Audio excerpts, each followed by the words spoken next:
ആഘോഷങ്ങളുടെ പേരിൽ ലക്ഷങ്ങൾ ദൂർത്തടിക്കപ്പെടുമ്പോൾ അതിൽ നിന്നെല്ലാം വ്യത്യസ്തമായിട്ടാണ് ബാലരാമപുരം റസൽപുരത്തെ SNDP ശാഖയുടെ പ്രവർത്തനം. SNDP ശാഖയുടെ സിൽവർ ജൂബിലിയുടെ ഭാഗമായി 2 വീടാണ് ഇവർ വെച്ച് നൽകിയിട്ടുള്ളത്. അതിനോടൊപ്പം ചാരിറ്റി പ്രവർത്തനം വർഷത്തിൽ ഒരു വീട് വെച്ച് നൽകുക എന്നുള്ള ഉദ്ദേശത്തോടു കൂടിയാണ് കഴിഞ്ഞതിൻ്റെ 2 വർഷങ്ങൾക്ക് മുമ്പ് ഒരു വീട് വെച്ച് കൊടുത്തു. ഇപ്പോൾ ഈ വീട് അടുത്ത വർഷം ഒരു വീട് ഞങ്ങൾ പ്ലാൻ ഇട്ട് വെച്ചിരിക്കുകയാണ്. ആളിനെ വരെ സെലക്ട് ചെയ്ത് വെച്ചിരിക്കുകയാണ്. ഒരു ശാഖ വിചാരിച്ചപ്പോൾ ഒരു കുടുംബത്തിന് സഹായകമായി. ഈ വീടിന്റെ നിർമ്മാണം ബാലരാമപുരം റസൽപുരം ശാഖയുടെ കഠിന പ്രയത്നം കൊണ്ട് നടന്ന ഒന്നാണ്. ശാഖയുടെ 25ാം വാർഷികത്തോടനുബന്ധിച്ച് ശാഖയിലെ തന്നെ അംഗമായ ഒരു കുടുംബത്തിനാണ് ഈ വീട് നിർമ്മിച്ചു നൽകുന്നത്. ഇത്തരത്തിൽ ഒത്തിരി സഹായങ്ങൾ ഇവരുടെ ഭാഗത്തു നിന്നും മുൻപും ഉണ്ടായിട്ടുണ്ട്. ഉത്സവത്തിൽ ഒരു ഏറ്റവും ചാരിറ്റി ആയിട്ടുള്ള എന്ത് പ്രവർത്തനം ചെയ്യാം എന്നുള്ളതാണ് ഒരു വർഷം കൊണ്ടുള്ള നമ്മുടെ ആലോചന. ആ രീതിയിലുള്ള പ്രവർത്തനത്തിന് മുൻതൂക്കം കൊടുത്തുകൊണ്ട് എല്ലാവരും ചേർന്ന് പ്ലാൻ തയ്യാറാക്കുന്നു.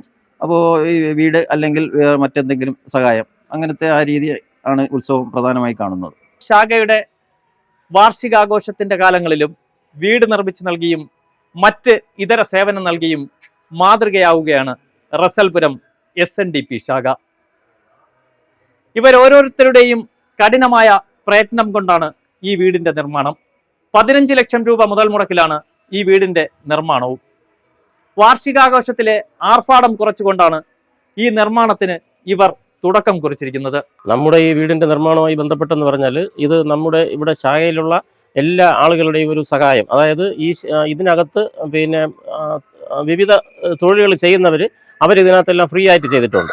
അതായത് ടൈലായാലും പെയിന്റ് ആയിരുന്നാലും ആശാരിപ്പണിയായിരുന്നാലും മറ്റു എല്ലാ പണികളും അത് നമ്മളെ ഈ ശാഖയിലെ മെമ്പർമാർ അത് ശമ്പളം ഇല്ലാതെ പരമാവധി അത് ഫ്രീ ആയി ചെയ്ത് സഹായിച്ചിട്ടുണ്ട്. അങ്ങനെയുള്ളൊരു സഹായം ഉള്ളത് കൊണ്ടാണ് ഇത് നമുക്ക് ഈ ഒരു രീതിയിൽ നമുക്കിത് ചെയ്തെടുക്കാൻ കഴിഞ്ഞിട്ടുള്ളത്. അതായത് നമ്മുടെ ഈ പ്രദേശത്തുള്ള നമ്മളെ ശാഖ കമ്മിറ്റി ആയിരുന്നാലും യൂത്ത് ആയാലും വനിതാ സംഘം കമ്മിറ്റി ആയിരുന്നാലും ഇതര മതവിഭാഗത്തിലുള്ള ആൾക്കാരായിരുന്നാലും എല്ലാവരുടെയും സഹകരണത്തോടു കൂടിയാണ് ഈ പണി പൂർത്തീകരിക്കാൻ സാധിച്ചത്. അതോടൊപ്പം തന്നെ ഈ നാട്ടിലെ വിവിധതര പണികൾ ചെയ്തുകൊണ്ടിരിക്കുന്ന ആൾക്കാർ, ടൈൽസ് ആയിരുന്നാലും പെയിൻറ്റിങ് ആയിരുന്നാലും എർത്ത് വർക്ക് ആയിരുന്നാലും ഒത്തിരി ആൾക്കാർ ഇത് ഫ്രീ ആയിട്ട് അവരെ ഇതിൽ ചെയ്യാൻ സാധിച്ചിട്ടുണ്ട്. അത് നല്ലൊരു വിജയമാണ്. അതൊരു കൂട്ടായ്മയാണ്. ഈ പ്രദേശത്തിൻ്റെ ഒരു കൂട്ടായ്മ കൊണ്ട് മാത്രമാണ് ഇത്രയും ഒരു വിജയം നമുക്ക് കൈവരിക്കാൻ സാധിച്ചത്. നിർധനരായവർക്ക് സഹായം നൽകിക്കൊണ്ടാണ് 25 വർഷമായി ഇവിടെ പ്രവർത്തിച്ചു വരുന്നത്, അല്ലെ? അതെ. നമ്മൾ ഈ ആഘോഷത്തിന്റെ പേരിൽ ലക്ഷങ്ങൾ പാഴാക്കുമ്പോഴും അതിൽ നിന്നെല്ലാം വ്യത്യസ്തമായിട്ടാണല്ലോ ആർക്കെങ്കിലും ഒരു വീട് വെച്ചു കൊടുക്കുക, സുഖമില്ലാത്തവർക്ക് ചികിത്സാ സഹായങ്ങൾ, അങ്ങനെ പലവിധ സഹായങ്ങളും ചെയ്ത് മുന്നോട്ട് പോവുകയാണ് ഉത്സവത്തോടനുബന്ധിച്ച്. ഈ 25 വർഷമായിട്ട് ഇങ്ങനെ തന്നെയാണ് നമ്മുടെ. അതെ, എല്ലാ വർഷവും സമ്മേളന വേദിയിൽ വെച്ച് ഞങ്ങൾ ചികിത്സാ സഹായവും പല പല സഹായങ്ങളും ചെയ്തു കൊടുക്കുന്നുണ്ട്. കഴിഞ്ഞ വർഷം ഒരു വീട് വെച്ച് നൽകിയിട്ടുണ്ടല്ലോ? ചെയ്തിട്ടുണ്ട്. ഒരു വർഷത്തിൽ ഒരു വീടെങ്കിലും വെച്ചു കൊടുക്കണമെന്ന് ആഗ്രഹമുണ്ട്. നടക്കും. ഇവർ ചെയ്യുന്ന ധനസഹായത്തിന് ഒരു പ്രത്യേകതയുണ്ട്. എന്ത് ചാരിറ്റി ചെയ്താലും പ്രഹസനമില്ലാതെ ആയിരിക്കണമെന്നാണ് ഈ ശാഖയുടെ ഓരോ അംഗങ്ങളുടെയും നിർബന്ധമായ നിർദ്ദേശം. നമുക്ക് ഒരു പ്രഹസനം പാടില്ല എന്നുള്ളതാണ്. ഇന്ന് വീഡിയോ എടുക്കും, പക്ഷെ ഇത് കൈ കൊടുക്കുന്ന സമയത്ത് നമ്മൾ വീഡിയോ എടുക്കാൻ തയ്യാറുമല്ല. അവരുടെ ദാരിദ്ര്യം പുറത്തറിയിക്കാതിരിക്കുകയാണ് നമ്മുടെ ലക്ഷ്യം. 13 ലക്ഷമാണ് ഇവർ പറയുന്നതെങ്കിലും ഇവരുടെ ഓരോരുത്തരുടെയും വിയർപ്പ് ഈ കെട്ടിട നിർമ്മാണത്തിനുണ്ട്. അത്തരത്തിൽ നമ്മൾ ചിന്തിക്കുകയാണെങ്കിൽ 20 ലക്ഷത്തോളം രൂപ ഇതിന് വരും. ഹോൾസെയിൽ വിലയ്ക്കാണ് ഓരോ മെറ്റീരിയലും ഇറക്കി ഇവരുടെ സന്നദ്ധ സേവനവും ഇതിൽ ഉപയോഗപ്പെടുത്തിയാണ് ഈ വീടിന്റെ നിർമ്മാണം. ഈ ശാഖയിലെ ഓരോ വ്യക്തികളും ഇതിന്റെ കല്ല് ചുമക്കാനും മറ്റ് പദ്ധതികൾക്കുമെല്ലാം ഉണ്ടായിരുന്നു. ഇത് 650 സ്ക്വയർ ഫീറ്റ് ഉണ്ട്. 13 ലക്ഷം രൂപയ്ക്ക് മുകളിൽ ഇതിന്റെ നിർമ്മാണ ചെലവുണ്ട്. ഇതിന് മുമ്പ് വീട് വെച്ച് കൊടുത്തത് എള്ളുവിളയിലാണ്. അത് ഒരു മരത്തിൽ നിന്ന് വീണ് ജോലിയൊന്നും ചെയ്ത് ജീവിക്കാൻ നിവൃത്തിയില്ലാത്ത ഒരാളിനാണ് ആദ്യം ചെയ്തു കൊടുത്തിട്ടുള്ളത്. 15 വർഷമായ ആ ആള് കിടപ്പിലാണ്. പ്രഹസനമില്ലാത്ത പ്രവർത്തനത്തിലൂടെ മാതൃക തീർക്കുകയാണ് റസൽപുരത്തെ 813 നമ്പർ SNDP ശാഖ. ഓരോ ഉത്സവകാലവും സമ്പുഷ്ടമാകണമെങ്കിൽ ആ പ്രദേശത്തെ പട്ടിണിപ്പാവങ്ങൾക്ക് സഹായം വേണമെന്നാണ് ഇവിടുത്തെ ഓരോ അംഗങ്ങളും പറയുന്നത്. അത്തരത്തിൽ ഈ ശാഖയുടെ തുടക്കകാലം മുതൽ എല്ലാ പ്രവർത്തനത്തിനും പ്രദേശത്തെ പാവങ്ങൾക്ക് സഹായം നൽകിക്കൊണ്ടാണ് വാർഷികത്തിന്റെ തുടക്കം. അതല്ലേ നമ്മൾ എങ്ങനെയാണ് ഈ വാർഷികത്തിലെ ഭക്ഷണം പോലും പ്രദേശത്ത് അനാഥാലയത്തിൽ കൊടുത്താണ് തുടങ്ങുന്നതെന്നാണ് പറയുന്നത്.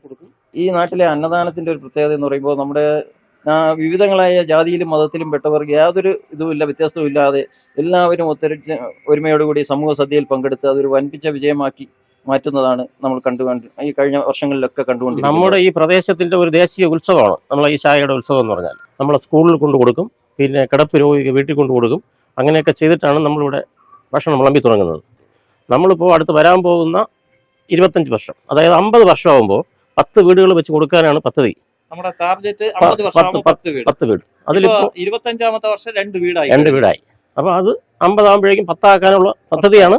അതിലിപ്പോ 3ാമത്തെ ആളിനെ സെലക്ട് ചെയ്ത് വെച്ചിരിക്കുകയാണ്. ക്യാൻസർ രോഗികൾ, ഡയാലിസിസ് രോഗികൾ, കിടപ്പ് രോഗികൾക്കുൾപ്പെടെ വലിയൊരു തുകയാണ് ഈ ശാഖയിൽ നിന്നും ചാരിറ്റി പ്രവർത്തനത്തിനായി വിനിയോഗിക്കുന്നത്. ഈ കാണുന്ന ഇവരോരോരുത്തരുടെയും കഠിന പ്രയത്നമാണ് ഇന്ന് ഒരു കുടുംബത്തിന് സഹായമാകുന്നത്. ഇനിയും ഒട്ടനവധി പാവങ്ങൾക്ക് ഈ ശാഖ ഉപകാരപ്പെട്ടെന്ന പ്രാർത്ഥനയോടെ നിർത്തുന്നു.